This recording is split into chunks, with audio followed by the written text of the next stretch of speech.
Сәлем достар, бүгін біз сіздермен бірге осындай өте ерекше чуду тағамын дайындайтын боламыз. Ол үшін біз бірінші ұнымызға тұз саламыз да, салқын сумен орташа қатты жұмсақ, не болмаса тым қатты болып кетпейтіндей етіп қамыр илейміз.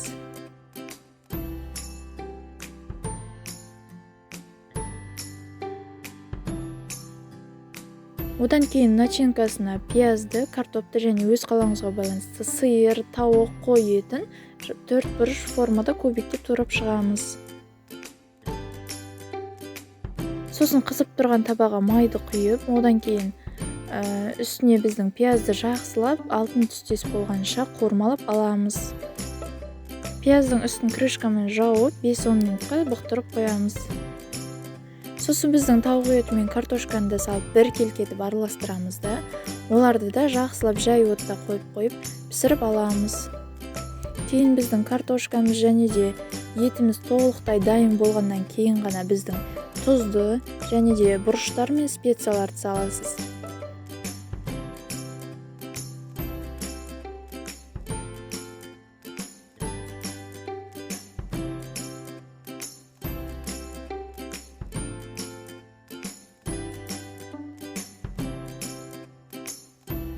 Одан соң біздің қамырды шариктеп формаға келтіреміз. Негізі өз қалауыңызға байланысты болады. Бұл жерде үлкенін қаласаңыз, шариктерді үлкендеу етіңіз, ал егер кіші болсын десеңіз, кішкентай етіңіз.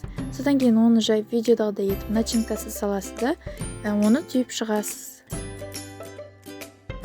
Одан кейін сковородканың бетін жайлап майлап шығамыз да, қатты қыздырамыз. Одан кейін қызып болған соң жай отта біздің чудоды екі жағынан аударып тұрып пісіріп аламыз. Біздің чудудың сыртта видеодағыдай золотистый цветке келуі керек.